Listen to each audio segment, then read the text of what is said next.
This is the story of two engines built for NASCAR, and the moment the rulebook flinched, one of them was allowed to race, to line up, and to become a champion in plain sight. The other was stopped before it ever saw a green flag. That engine was the 427 Cammer. It was not banned because it was cheated. It was banned because it threatened the balance of the sport before it even turned a wheel. Once it appeared, everyone understood the problem. Allow it, and every other engine would be obsolete overnight. Pushrod designs would be finished. Costs would spiral. The competition would no longer be a contest.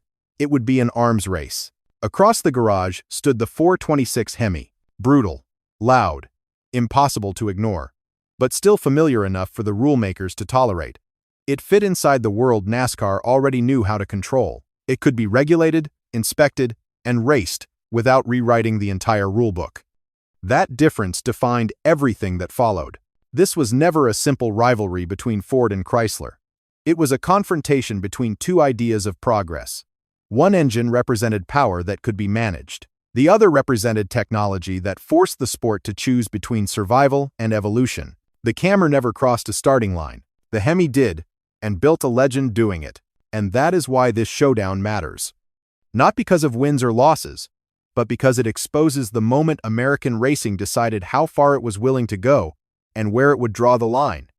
The 426 Hemi was built to make its point immediately. Nothing about it waited for permission. Power arrived early and without subtlety. The moment the throttle moved, the engine answered with force that felt physical, not mechanical. This was an engine that did not negotiate with the driver. It demanded commitment and rewarded it with violence that felt honest. The Hemi was familiar in the most dangerous way. Pushrod architecture, massive combustion chambers. The layout racers understood instinctively. You did not need to study it. You felt it. The engine loaded the chassis, twisted driveline parts, and shoved the car forward like it had something personal to prove. It was loud, impatient, and impossible to hide. That was its strength. Where the Hemi hit hard and early, the 427 Cammer waited. The overhead cam design let it breathe freely as speed built. Power did not arrive in a single blow. It stacked, layer after layer, pulling harder the longer it was asked to work. This engine did not intimidate through noise or shock. It is intimidated through inevitability. Driving a Cammer felt like stepping into unfamiliar territory. The engine wanted speed, not shortcuts. It rewarded precision, timing, and nerve. Push it carelessly, and it feels distant. Push it correctly, and it kept pulling long after other engines would have given up. These engines were not rivals because one was better engineered. They were rivals because they represented opposite ideas of danger. The Hemi was dangerous because anyone could understand it. The Cammer was dangerous because not everyone could. One was built to dominate the world as it existed. The other was built to make that world obsolete. Everyone involved understood the game. Manufacturers printed numbers that looked calm enough to pass inspection, while racers learned very quickly that those numbers did not tell the full story. The rulebook asked for ratings. Detroit responded with fiction. The 426 Hemi was officially listed at 425 horsepower. That figure existed for one reason only. It kept the engine legal. It kept insurance companies quiet. It kept the door open. But once the Hemi was run hard, the illusion disappeared. Independent testing and track experience revealed power far closer to 500 horsepower, delivered in a way that felt effortless and repeatable. Chrysler did not hide this engine. They simply softened the truth enough to let it live. Ford took a different path. The 427 Cammer never reached the point where polite numbers mattered. There was no official street rating to negotiate with, no compromise to be made. Internal testing showed power well beyond 600 horsepower, delivered through an overhead cam design that NASCAR had never been forced to regulate before. That was the real problem. Allowing the Cammer would not have created closer racing. It would have rewritten the cost of entry overnight. Every competitive team would have been forced to abandon pushrod designs, invest in new tooling, and chase an engine architecture they were not prepared to afford. The issue was not fairness. It was containment. So the rulebook did what it was designed to do. It protected the sport from technology that arrived too early and too aggressively. The Hemi fit inside existing inspection procedures, existing budgets, and existing competitive balance. The Cammer did not. The paperwork never explained this. But everyone who mattered understood it. The 426 Hemi had something the Cammer never did. permission. It rolled into drag strips openly, night after night, lining up under real lights with real clocks waiting to expose weaknesses. And it was delivered. Again and again. Quarter-mile runs in the low 13 seconds became normal. Trap speeds pushed past 107 miles per hour. The car cooled down, idled calmly, then did it again. That repeatability created confidence. Drivers trusted it. Crews trusted it. Rivals learned to fear it because it showed up every weekend and left with the same result. The Hemi did not need perfect air or special circumstances. It thrived in heat, noise, and chaos. The 427 Camry lived a different life. When it appeared, it did so quietly. No announcements, no entry lists, just trailers parked farther from the lights and conversations that stopped when officials walked by. In controlled environments, when everything was right, the Camry showed what terrified everyone. Quarter-mile passes dipping into the high 12 seconds. Trap speeds climbing higher than anything a pushrod engine could safely follow. But tension followed every run. One mistake meant exposure. One mechanical issue meant scrutiny.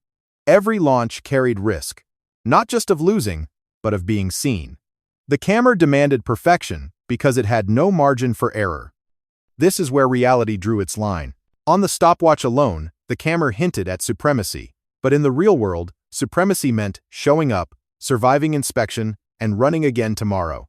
The Hemi did exactly that, and that is why the most intense part of this showdown was never a side-by-side race. It was the space between them, one engine standing confidently under the lights, the other moving faster, but always looking over its shoulder. Owning the 426 Hemi meant living in the open.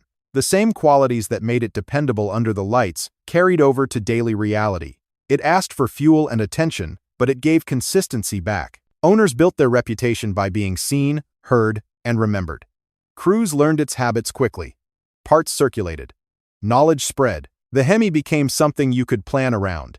And that predictability turned raw power into usable confidence. The 427 Camry never offered that comfort. Every mile carried tension. Ownership meant restraint, choosing silence over attention. There was no wide safety margin, and no crowd of owners trading notes. The engine lived where mistakes were expensive, and curiosity could end a season. Even experienced hands approached it carefully, because the consequences of being wrong were immediate and unforgiving. That difference reshaped the people who chose each engine. Hemi owners talked openly.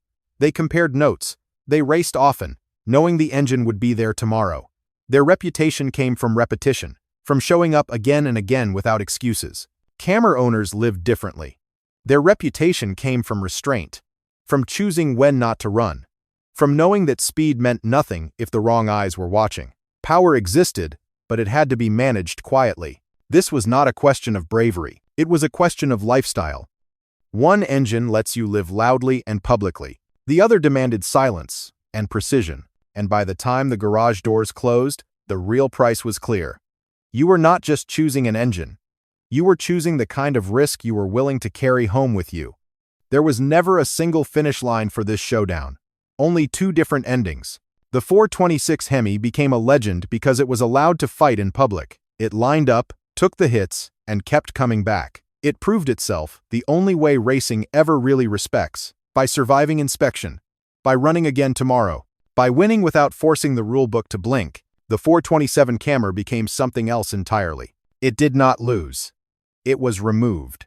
Not because it failed, not because it cheated, but because it arrived too far ahead of what the sport was prepared to absorb. It exposed a future where technology would outpace budgets, where familiarity would collapse, and where the old balance would disappear overnight. That is why this argument never ends. Some people believe greatness is measured by what you are allowed to prove.